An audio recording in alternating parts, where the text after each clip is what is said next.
Kalau dalam hasanah kejawen istilahnya adalah sengkolo bunuk gluntar, yaitu sengkala yang menjadikan hidup kita susah karena pernah menolak cinta seseorang.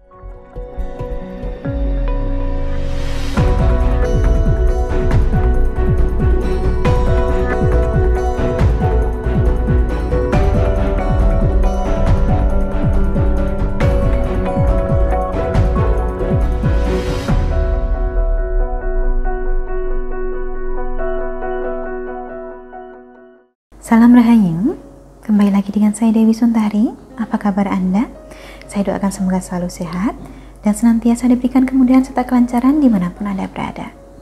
Kali ini kita akan membahas tentang apakah benar bahwa nasib kita bisa menjadi sial, hidup kita bisa menjadi sengsara bila kita pernah menolak cinta seseorang.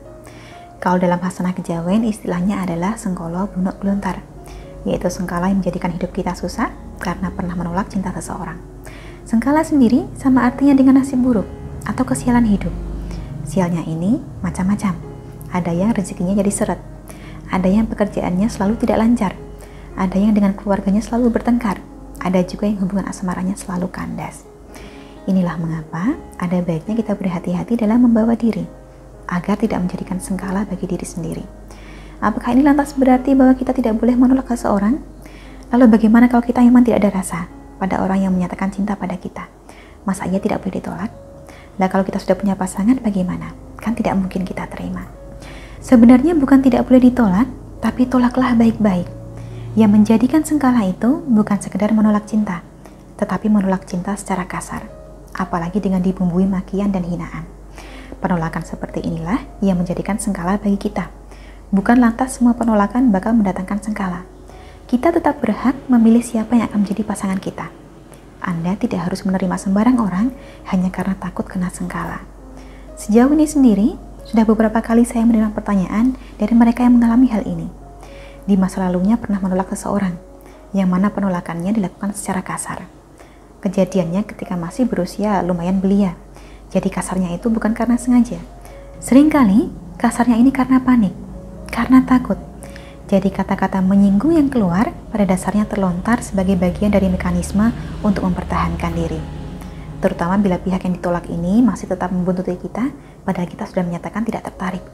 Akhirnya kita jadi takut dan marah sekaligus, ibarat kucing yang menyalak sebelum melarikan diri. Bertahun-tahun kemudian barulah yang bersangkutan sadar bahwa hidupnya diliputi kesusahan. Dan ia merasa bahwa kesusahannya ini disebabkan oleh tindakannya di masa lalu. Kalau sudah begini, lalu bagaimana? Jika sudah begini, sengkala sudah terlanjur ada dan sudah terlanjur bertahun-tahun pula, maka sebaiknya Anda diruat dulu. Ruat artinya lepas. Diruat artinya dilepaskan atau dibersihkan dari hawa buruk yang menyebabkan kesialan dalam hidup. Cara paling mudah untuk melakukan ruatan adalah dengan menggunakan garam pengruat. Jadi garamnya diritualkan dulu sesuai nama dan tanggal lahir Anda. Kemudian setelah selesai diritualkan, nanti cukup Anda campurkan garam ini ke dalam air dan gunakan untuk mandi sebagai upaya pembersihan diri. Bagi Anda yang tertarik untuk mendapatkan garam pengruat, boleh hubungi nomor yang tertera di layar, perkenalkan diri Anda, dan sampaikan keinginan Anda untuk melakukan ruatan. Selanjutnya kami bantu sebaik mungkin. Sampai di sini, kurang lebihnya demikianlah yang dapat saya sampaikan seputar nasib buruk yang disebabkan karena pernah menolak cinta seseorang. Semoga memberikan sedikit pencerahan. Terima kasih telah menyaksikan. Sampai jumpa di kesempatan selanjutnya dan salam Rahayu.